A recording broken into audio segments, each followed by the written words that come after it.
बहुत ही महत्वपूर्ण और बहुत ही एक्सक्लूसिव तस्वीरें आप देख पा रहे हैं कि इन तस्वीरों के जरिए जिसमें कि प्रधानमंत्री नरेंद्र मोदी, मध्य प्रदेश के मुख्यमंत्री शिवराज सिंह चौहान और तमाम जो इस कार्यक्रम से जुड़े जो लोग हैं वो इस कार्यक्रम स्थल पर मौजूद।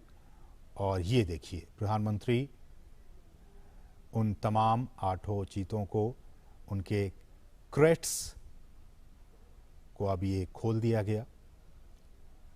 और ये देखिए, पहला चीता खुद फोटोग्राफी करते हुए। ये बहुत ज़्यादा ये महत्वपूर्ण पल। आप सोचिए, 70-75 साल हो गए हमारे देश में चीते विलुप्त हो गए थे, और उस विलुप्ति के बाद कई सालों तक बहुत विचार विमर्श के बाद कि आखिरकार फिर से हमारे जंगलों में कैसे चीतों की वापसी हो सके। ये देखिए, ये वही चीते, अब हमारे नामीबिया के ये चीते अब कूनो नेशनल पार्क में पहुंच चुके हैं।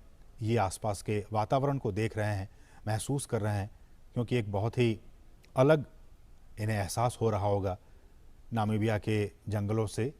अब ये सीधे भारत के जंगलों में कूनो नेशनल पार्क में अब ये पहुंच चुके हैं। प्रधानमंत्री इस बहुत ही महत्वपूर्ण क्षण का लुत्फ उठाते हुए और उन तस्वीरों को अपने कैमरे में कैद करते हुए, साथ में आपने देखा मध्य प्रदेश के मुख्यमंत्री शिवराज सिंह चौहान भी मौजूद थे। कुल 8 चीतों को हिंदुस्तान लाया गया है। जैसा कि हमने बताया कि इनमें 5 मादा चीता हैं और 3 नर चीता हैं। इन 8 चीतों को आपने देखा, प्रधानमंत्री ने विशेष जो क्रेट्स थे उन क्रेट्स को खोल दिया गया और फिर वो सभी 8 चीते अब मुक्त हो चुके हैं। लेकिन ये अभी जंगलों में नहीं जाएंगे, ये एक बहुत ही ख़ास एरिया बनाया गया है। उन्हीं ख़ास एरिया में अभी ये 1 महीने तक रहेंगे और उसके बाद फिर इनकी लगातार मॉनिटरिंग की जा रही है, मॉनिटरिंग की जाएगी। आप देख सकते हैं इन चीतों के जो गर्दन है उस पर एक कॉलर, जो GPS टैग है वो लगा हुआ है, ताकि इनकी मॉनिटरिंग की जा सके। और मैं उसी पर लौट भी रहा था कि सभी चीतों के गर्दन पर उनके नाम या फिर कोड के हिसाब से सैटेलाइट या फिर GPS VHF कॉलर्स लगा दिए गए हैं। और इसी नेशनल पार्क में जो हम आपको दिखा रहे हैं, ये कूनो राष्ट्रीय उद्यान, कूनो नेशनल पार्क, इसमें एक डेटा डाउनलोड फैसिलिटी सेंटर बनाई गई है। और इस इक्विपमेंट को, रेडियो टेलीमेट्री इक्विपमेंट को खरीदने और फैसिलिटी बनाने की सारी प्रक्रिया 4 से 6 महीने में पूरी कर ली जाती है। और ये जो आप देख रहे हैं इनके गर्दन में, इनको वहीं पे इन चीतों को लाने से पहले ही इनको नामीबिया पहुंचा दिया गया था। और फिर इन्हें ये तमाम जो कॉलर हैं, RF ये कॉलर, इनको लगाकर ही इन्हें लाया गया है। रेडियो कॉलर है इन्हें, और इनकी ताकि इनकी जो ट्रैकिंग है, इनकी निगरानी वो हो सके रेडियो कॉलर के ज़रिए। और फिर इन्हें हम जैसे कि बता रहे हैं कि इनको आइसोलेशन में रखा जाएगा और फिर इन्हें जंगलों में मुक्त किया जाएगा। तो ये कुछ अहम बातें हमने आपको बताई, किस तरह से वहाँ पे इन्हें पकड़ा गया, फिर उनके बाद उनको जो तमाम रूल्स एंड रेगुलेशंस हैं उनके ज़रिए इन 8 चीतों को भारत लाया गया है। 70 साल पहले हमारे देश में बहुत सारी चीते हुआ करते थे, लेकिन किन्हीं ना किन्हीं वजहों से वो सारे विलुप्त होते चले गए। कुछ अवैध शिकारियों के शिकार बन गए। एक भी हमारे देश में चीता नहीं बचा। लेकिन सरकार लगातार कई सालों से प्रयास कर रही थी कि हम जो हैं वो इन चीतों को वापस से एक बार फिर से लाएं, चूँकि पारिस्थितिकी तंत्र भारत का भी बहुत बेहतर है। और जैसे कि हमने कहा कि नामीबिया के जो वैज्ञानिक थे वो महीनों तक यहाँ पे आते रहे, जाते रहे, और यहाँ का जो भूवैज्ञानिक स्थिति है, यहाँ की जो जलवायु है, उनका उन्होंने अध्ययन किया। और अध्ययन करने के बाद ही वो इस नतीजे पर पहुँचे कि इन तमाम चीतों को मध्य प्रदेश में जो कूनो नेशनल पार्क है, वहाँ की जो स्थिति है, परिस्थिति है, जलवायु है, उसके हिसाब से छोड़ना ज़्यादा उचित होगा। तो उसके बाद ही ये फैसला लिया गया। और हमने आपको बताया कि इन तमाम चीतों के गर्दन में रेडियो कॉलर लगे हुए हैं ताकि इनकी मॉनिटरिंग की जा सके। और विशेष हमने बताया कि आपको चिनूक हेलीकॉप्टर के ज़रिए इनको यहाँ पे लाया गया। और प्रधानमंत्री मोदी आप देख सकते हैं इनको विशेष जो क्रेट्स थे उनको खोलकर और प्रधानमंत्री ने इनको खुद वहाँ मुक्त किया, वो वहाँ पे अब विचरण कर रहे हैं। जो चीता प्रोजेक्ट है, अगर मैं इसकी बात करूं, ये भी बहुत महत्वपूर्ण है आपके लिए जानना कि किस तरह से भारत में चीतों को एक बार फिर से बसाने की यहाँ पे कार्य योजना बनाई गई और इस योजना के तहत 5 साल में देश के कई नेशनल पार्क में ऐसी उम्मीद की जा रही है, जो हमारे वैज्ञानिक हैं, जीव वैज्ञानिक हैं, उनकी तरफ से ये कहा जा रहा है कि अगर ये ट्रांसलोकेशन और यहाँ पे ये सारी चीज़ें सही अनुमान के मुताबिक प्लानिंग के हिसाब से सब कुछ ठीक रहा तो आने वाले 5 से 10 साल में इनके ज़रिए और भी जो बच्चे होंगे उनको ऐसे उम्मीद की जा रही है कि 40 से 50 चीते पैदा होंगे और फिर उनको देश के अलग अलग नेशनल पार्क में फिर उन्हें बसाया जाएगा। बहुत ही महत्वपूर्ण, अभी तो सिर्फ ये 8 चीते कूनो नेशनल पार्क में आए हैं, लेकिन इन के बाद इनकी जब आबादी बढ़ेगी, ऐसी उम्मीद की जा रही है कि 40 से 50 के तादाद में इनकी आबादी होगी आने वाले 5 सालों में। तो उसके बाद इनको फिर देश के अलग अलग नेशनल पार्क में फिर इन चीतों को बसाने का काम किया जाएगा। और इस कार्य योजना के ज़रिए जैसा कि हम कह रहे हैं कि भारत एक बार फिर दुनिया के सबसे तेज़ रफ्तार वाले जानवर चीता का घर अब बनने जा रहा है और भारत सरकार ने चीतों को फिर से देश के जंगलों में लाने का काम किया है, बहुत ही महत्वपूर्ण काम किया है। और प्रधानमंत्री जैसा कि आप देख सकते हैं कितने उत्साहित हैं, खुद कैमरे के जरिए उन तस्वीरों को कैद करने की कोशिश कर रहे हैं। प्रधानमंत्री खुद भी चीतों को देश में लाने और इसे बसाने में निजी, बिल्कुल पर्सनल लेवल पे निजी रुचि दिखा रहे थे और उसी का नतीजा है कि आज ये 8 चीते अब हिंदुस्तान की सरजमी पर पहुंच चुके हैं। ये हम आपको बताएं, चीता आपने भी देखा होगा तमाम टेलीविज़नों के ज़रिए, नेशनल ज्योग्राफिक पे, एनिमल प्लैनेट चैनल पे, कि किस तरह से ये जंगलों में रहता है और ये एक मांसाहारी जानवर होता है। भारत से इसका लगभग 70-75 साल पहले खात्मा हो गया था और कहा जाता है कि अवैध शिकार जो रहा वो एक बहुत अहम वजह रहा इनके एक्सटिंक्ट होने के, इनके विलुप्त होने के। ज़्यादा शिकार और ये भी कहा जाता है कि जो चीतों का जो नेचुरल हैबिटेट था उनको भी काफ़ी नुकसान पहुंचा था, इसलिए धीरे धीरे विलुप्त हो गए। बहरहाल देश में चीतों को फिर से लाया गया है और हमारे जो जंगल हैं उनका जो इकोसिस्टम है, उनका जो पारिस्थितिकी तंत्र है, ये अब उनके लिए वरदान साबित हो सकता है।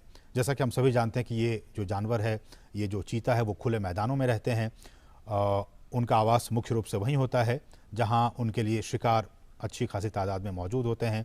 घास के मैदान हो, झाड़ियां हो, खुले जंगल हो, अर्ध शुष्क वातावरण और थोड़ा सा ज़्यादा तापमान उनके लिए सही होता है।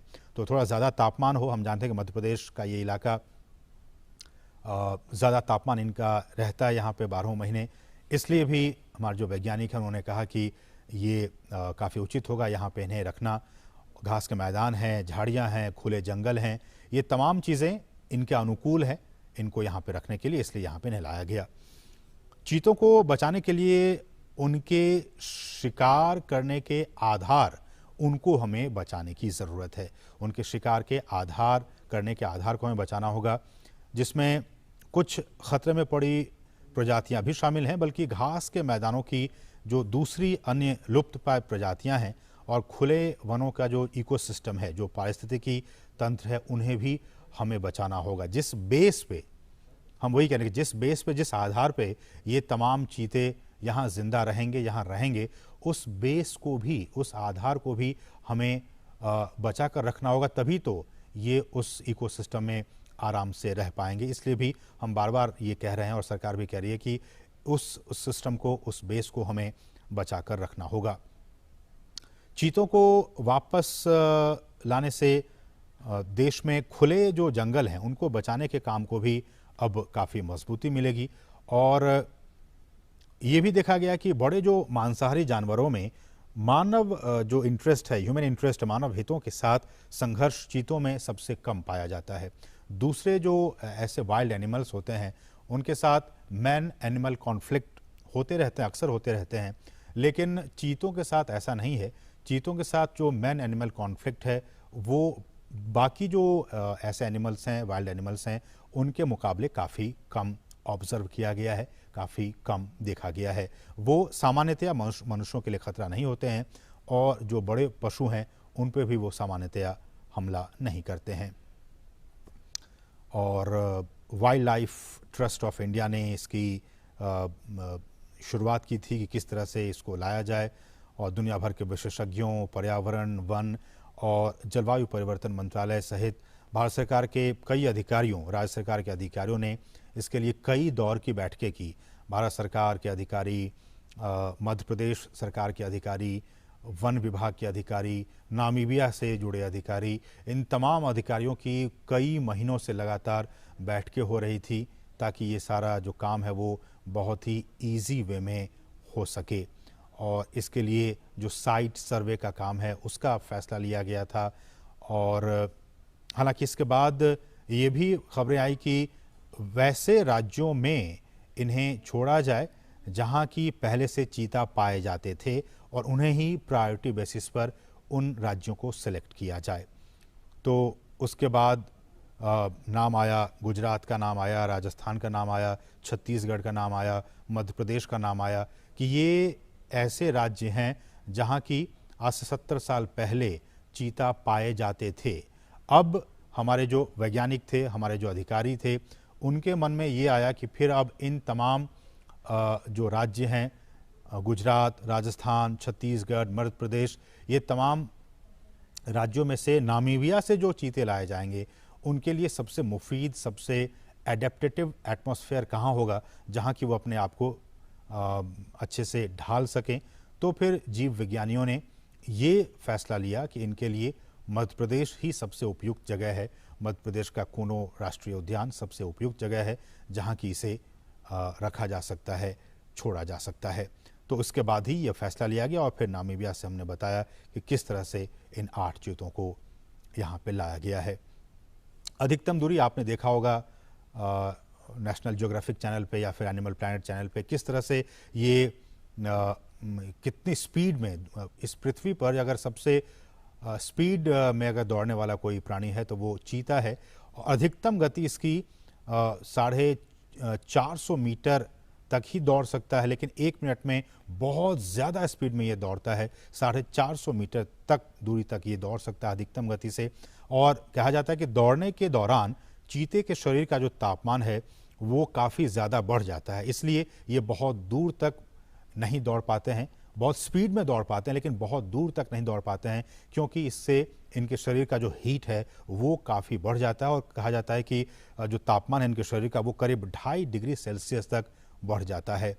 और ऐसे में जो इनका जो दिमाग होता है, ब्रेन, वो इस बढ़ी हुई गर्मी को सहन नहीं कर पाता है, झेल नहीं पाता है और वो अचानक ही दौड़ना बंद कर देता है। आपने देखा होगा तमाम जो प्रोग्राम्स बनते रहते हैं उसके ज़रिए, और ये 1 मिनट तक किसी भी शिकार का पीछा करता है और अगर वो नहीं मार पाता है तो फिर ये उसका पीछा करना छोड़ देता है। तो ये कुछ अहम बातें, हालांकि आप इसके बारे में जानते होंगे। एक बार फिर से हम आपको बता दें कि ये जो चीते लाए गए हैं उनमें से 3 नर हैं और 5 मादा हैं। 2 नर चीतों की उम्र जो है वो 5.5 साल के आसपास है और कहा जाता है कि दोनों भाई हैं। इनमें भी काफ़ी कुछ ये बातें काफ़ी महत्वपूर्ण रखती हैं कि इनके आपस के संबंध कैसे हैं। कई बार ये आपस में एक दूसरे को भी दुश्मन समझ बैठते हैं। तो कहा जा रहा है कि जिन चीतों को लाया गया उसमें से 2 जो नर हैं वो आपस में भाई हैं और दोनों नामीबिया के ओडजीवारेंगो, अगर मैं प्रोनाउंसिएशन ठीक से नहीं कर पा रहा हूँ तो मुझे माफ़ कीजिएगा, ओडजीवारेंगो स्थित जो निजी रिजर्व फॉरेस्ट हैं वहाँ से इन दोनों भाइयों को लाया गया है। 2 नर चीतों को लाया गया है। जो तीसरा नर है उसकी उम्र 4.5 साल है। इसका मतलब कि ये जो 2 नर हैं जिनकी उम्र 5.5 साल, उनसे ये थोड़ा छोटा है, 4.5 साल इसकी उम्र है और इसे नामीबिया के एरिंडी प्राइवेट गेम रिजर्व से लाया गया है। और 5 मादा चीतों में से एक 2 साल का है, 2 साल की है, एक 2.5 साल की है, एक 3 से 4 साल की, तो 2 जो है वो 5-5 साल की हैं। तो 2 जो मादा चीता है वो 5-5 साल की उनकी उम्र है और एक 2 साल की है, एक 2.5 साल की और एक जो है वो 3 से 4 साल के बीच की इनकी उम्र है। और जैसा कि हमने कहा कि ये 30 दिनों तक पीएम मोदी ने 3 चीतों को पार्क में छोड़ दिया है। ये हम आपको ताज़ा अपडेट बता रहे हैं। 8 में से 3 चीतों को पार्क में छोड़ा जा चुका है। प्रधानमंत्री नरेंद्र मोदी ने बाड़े में छोड़े गए इन चीतों की तस्वीरें ली, आपने देखा इन तस्वीरों के ज़रिए। और कूनो जबकि अब ये पहुंच चुके हैं, 30 दिनों तक ये क्वारंटीन रहेंगे और उसके बाद फिर उनके स्वास्थ्य और बाकी जो एक्टिविटीज़ हैं उन पर लगातार नज़र रखी जा रही है, आगे भी नज़र रखी जाएगी। और अगर इन 30 दिनों तक सब कुछ ठीक रहा तो फिर इन 8 चीतों को जंगल में छोड़ दिया जाएगा। और कूनो ये भी जैसा कि हमने कहा कि चीतों के लिए कूनो नेशनल पार्क क्यों ही इसी पार्क को क्यों चुना गया। हालांकि हमने कहा कि गुजरात भी पहले वहाँ पे चीते पाए जाते थे और बाकी जो राज्य मध्य प्रदेश की बात हो, छत्तीसगढ़ की बात हो, ये सारे क्लाइमेट के हिसाब से, इनके रहन सहन के हिसाब से वो सारी चीज़ें मुफीद थी। लेकिन बावजूद इसके कूनो नेशनल पार्क क्यों चुना गया, तो ऐसा कहा जाता है कि करीब 1 दशक पहले गिर के जो एशियाई शेर हैं उनको यहाँ तैयार किया गया था लाने के लिए। हालांकि इन शेरों को यहाँ नहीं लाया जा सका और कहा जाता है कि स्थानांतरण की सारी तैयारियां भी पूरी हो गई थी। शेर के शिकार के लिए जैसा कि आप जानते हैं कि चीतल हो, संभल, ऐसे जानवरों को भी यहाँ पे स्थानांतरित किया गया था। लेकिन शेर के लिए की गई तैयारी अब इन चीतों के लिए, ये जो 8 चीते हैं उनके स्थानांतरण के लिए अब काम आ जाएगी। और मध्य प्रदेश सरकार भी काफ़ी एक्टिव थी। उन्होंने कूनो के अलावा मध्य प्रदेश के ही नौरादेही वन्य अभ्यारण्य हो या फिर राजस्थान में भैंसोड़गढ़ हो वन्य जीव परिसर, इन तमाम राज्य सरकारों की तरफ से भी वैज्ञानिक आकलन कराया गया था और आकलन के बाद ही कूनो नेशनल पार्क में इन्हें छोड़ने का फैसला लिया गया।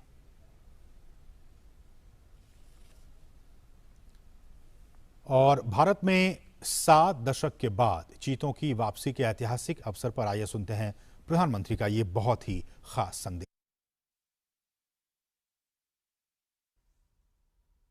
नमस्कार मेरे प्यारे देशवासियों, मानवता के सामने ऐसे अवसर बहुत कम आते हैं जब समय का चक्र हमें अतीत को सुधार कर नए भविष्य के निर्माण का मौका देता है। आज सौभाग्य से हमारे सामने एक ऐसा ही क्षण है। दशकों पहले जैव विविधता की सदियों पुरानी जो कड़ी टूट गई थी, विलुप्त हो गई थी, आज हमें उसे फिर से जोड़ने का मौका मिला है। आज भारत की धरती पर चीता लौट आए हैं और मैं ये भी कहूंगा कि इन चीतों के साथ ही भारत की प्रकृति प्रेमी चेतना भी पूरी शक्ति से जागृत हो उठी है। मैं इस ऐतिहासिक अवसर पर सभी देशवासियों को बहुत बहुत बधाई देता हूं। विशेष रूप से मैं हमारे मित्र देश नामीबिया और वहां की सरकार का भी धन्यवाद करता हूं, जिनके सहयोग से दशकों बाद चीते भारत की धरती पर वापस लौटे हैं। मुझे विश्वास है ये चीते न केवल प्रकृति के प्रति हमारी जिम्मेदारियों का बोध कराएंगे, बल्कि हमारे मानवीय मूल्यों और परंपराओं से भी अवगत कराएंगे। साथियों, जब हम अपनी जड़ों से दूर होते हैं तो बहुत कुछ खो बैठते हैं। इसलिए ही आजादी के इस अमृत काल में हमने अपनी विरासत पर गर्व और गुलामी की मानसिकता से मुक्ति जैसे पंच प्राणों के महत्व को दोहराया है। पिछली सदियों में हमने वो समय भी देखा है जब प्रकृति के दोहन को शक्ति प्रदर्शन और आधुनिकता का प्रतीक मान लिया गया था। 1947 में जब देश में केवल आखिरी 3 चीते बचे थे तो उनका भी साल के जंगलों में निष्ठुरता और गैर जिम्मेदारी से शिकार कर लिया गया। ये दुर्भाग्य रहा कि हमने 1952 में चीतों को देश से विलुप्त तो घोषित कर दिया, लेकिन उनके पुनर्वास के लिए दशकों तक कोई सार्थक प्रयास नहीं हुआ।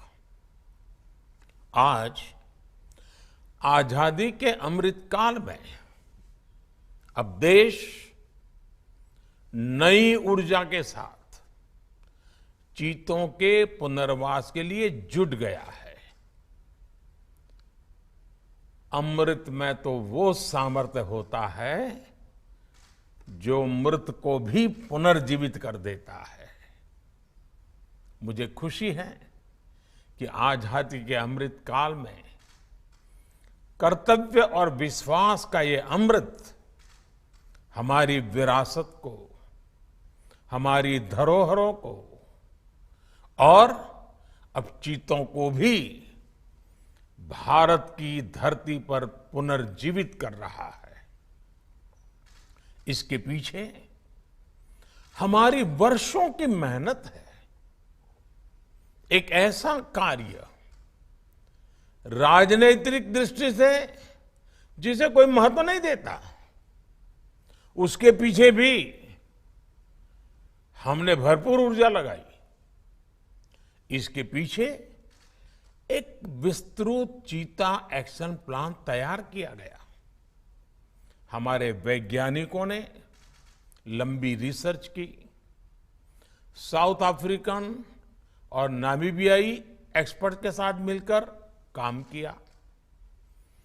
हमारी टीम्स वहां गई, वहां के एक्सपर्ट भी भारत आए।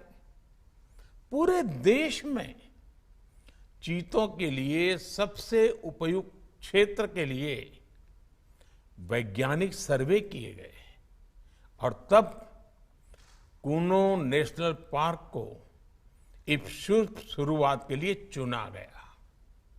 और आज हमारी वो मेहनत परिणाम के रूप में हमारे सामने है।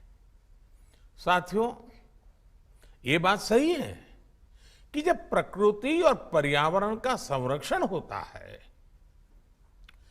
तो हमारा भविष्य भी सुरक्षित होता है, विकास और समृद्धि के रास्ते भी खुलते हैं। कूनो नेशनल पार्क में जब चीता फिर से दौड़ेंगे तो यहां का ग्रासलैंड इकोसिस्टम फिर से रिस्टोर होगा, बायोडायवर्सिटी और बढ़ेगी। आने वाले दिनों में यहां इको टूरिज्म भी बढ़ेगा, यहां विकास की नई संभावनाएं जन्म लेगी, रोजगार के अवसर बढ़ेंगे। लेकिन साथियों, मैं आज आपसे सभी देशवासियों से एक आग्रह भी करना चाहता हूं। कूनो नेशनल पार्क में छोड़े गए चीतों को देखने के लिए देशवासियों को कुछ महीने का धैर्य दिखाना होगा, इंतजार करना होगा। सहयोग करना होगा। आज ये चीते मेहमान बनकर आए हैं, इस क्षेत्र से अनजान है। कूनो नेशनल पार्क को ये चीते अपना घर बना पाए, इसके लिए हमें इन चीतों को भी कुछ महीने का समय देना होगा। अंतर्राष्ट्रीय गाइडलाइंस पर चलते हुए भारत इन चीतों को बसाने की पूरी कोशिश कर रहा है। हमें अपने प्रयासों को विफल नहीं होने देना है। साथियों, दुनिया आज जब प्रकृति और पर्यावरण की ओर देखती है तो सस्टेनेबल डेवलपमेंट की बात करती है, लेकिन प्रकृति और पर्यावरण, पशु और पक्षी भारत के लिए एक केवल सस्टेनेबिलिटी और सिक्योरिटी के विषय ही सिर्फ है ऐसा नहीं है। हमारे लिए ये हमारी सेंसिबिलिटी और स्पिरिचुअलिटी का भी आधार है। हम वो लोग हैं जिनका सांस्कृतिक अस्तित्व सर्वम खल्विदम ब्रह्म इस मंत्र पर टिका हुआ है। अर्थात संसार में पशु, पक्षी, पेड़, पौधे, जड़, चेतन जो कुछ भी है वो ईश्वर का ही स्वरूप है, हमारा अपना ही विस्तार है। हम वो लोग हैं जो कहते हैं परम परोपकारार्थम यो जीवति सह जीवति, अर्थात खुद के फायदे को ध्यान में रख करके जीना वास्तविक जीवन नहीं है। वास्तविक जीवन वो जीता है जो परोपकार के लिए जीता है। इसलिए हम जब खुद भोजन करते हैं उसके पहले पशु पक्षियों के लिए अन्न निकालते हैं। हमारे आसपास रहने वाले छोटे से छोटे जीव की भी चिंता करना हमें सिखाया जाता है, बचपन से सिखाया जाता है। हमारे संस्कार ऐसे हैं कि कहीं अकारण किसी जीव का जीवन चला जाए तो हम अपराध बोध से भर जाते हैं। फिर किसी पूरी जीव जाति का अस्तित्व ही अगर हमारी वजह से मिट जाए, ये हमें कैसे स्वीकार हो सकता है? आप सोचिए, हमारे यहां कितने ही बच्चों को ये पता तक नहीं होता है कि जिस चीता के बारे में सुनकर वो बड़े हो रहे हैं वो उनके देश से पिछली शताब्दी में ही लुप्त हो चुके हैं। आज अफ्रीका के कुछ देशों में और ईरान में चीता पाए जाते हैं, लेकिन भारत का नाम उस लिस्ट से बहुत पहले हटा दिया गया था। आने वाले वर्षों में बच्चों को इस विडंबना से नहीं गुजरना पड़ेगा। मुझे विश्वास है वो चीता को अपने ही देश में कूनो नेशनल पार्क में दौड़ता देख पाएंगे। चीता के जरिए आज हमारे जंगल और जीवन उसका एक बड़ा शून्य भर रहा है। साथियों, आज 21वीं सदी का भारत पूरी दुनिया को संदेश दे रहा है कि इकोनॉमी और इकोलॉजी कोई विरोधाभासी क्षेत्र नहीं है। पर्यावरण की रक्षा के साथ ही देश की प्रगति भी हो सकती है। ये भारत ने दुनिया को करके दिखाया है। आज एक और हम विश्व की तेजी से बढ़ती अर्थव्यवस्था में शामिल है, तो साथ ही देश के वन क्षेत्रों का विस्तार भी तेजी से हो रहा है। साथियों, 2014 में हमारी सरकार बनने के बाद से देश में करीब करीब 250 नए संरक्षित क्षेत्र जोड़े गए हैं। हमारे यहां एशियाई शेरों की संख्या में भी बड़ा इजाफा हुआ है। आज गुजरात देश में एशियाई शेरों का बड़ा क्षेत्र बनकर उभरा है। इसके पीछे दशकों की मेहनत, रिसर्च बेस्ड पॉलिसीज और जन भागीदारी की बड़ी भूमिका है। मुझे याद है, हमने गुजरात में एक संकल्प लिया था, हम जंगली जीवों के लिए सम्मान बढ़ाएंगे और संघर्ष घटाएंगे। आज उस सोच का प्रभाव परिणाम के रूप में हमारे सामने है।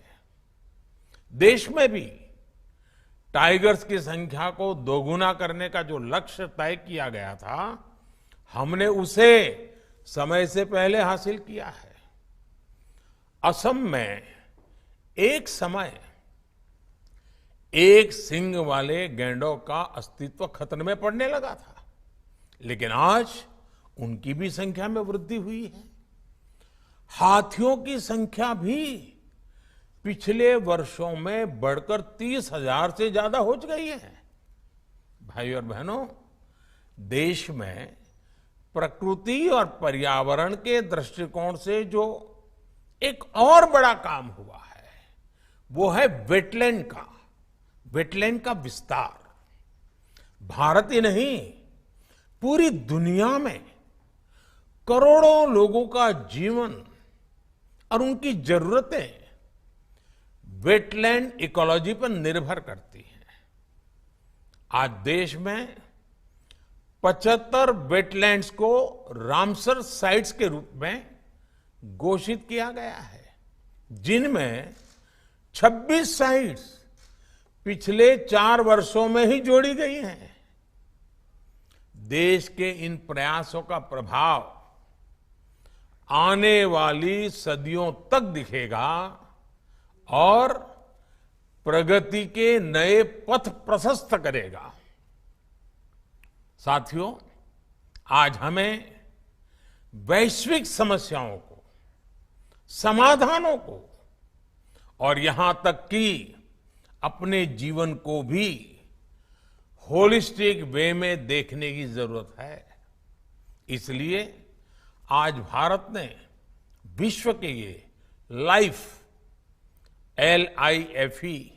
लाइफ यानी लाइफस्टाइल फॉर द एनवायरमेंट जैसा जीवन मंत्र दिया है। आज इंटरनेशनल सोलर अलायंस जैसे प्रयासों के द्वारा भारत दुनिया को एक मंच दे रहा है, एक दृष्टि दे रहा है। इन प्रयासों की सफलता दुनिया की दिशा और भविष्य तय करेगी। इसलिए आज समय है कि हम ग्लोबल चुनौतियों को दुनिया की नहीं, अपनी व्यक्तिगत चुनौती भी माने। हमारे जीवन में एक छोटा सा बदलाव पूरी पृथ्वी के भविष्य के लिए एक आधार बन सकता है। मुझे विश्वास है, भारत के प्रयास और परंपराएं इस दिशा में पूरी मानवता का पथ प्रदर्शन करेगी, बेहतर विश्व के सपने को ताकत देगी। इसी विश्वास के साथ आप सभी को इस मूल्यवान समय पर, ऐतिहासिक समय पर बहुत बहुत धन्यवाद देता हूं, बहुत बहुत बधाई देता हूं।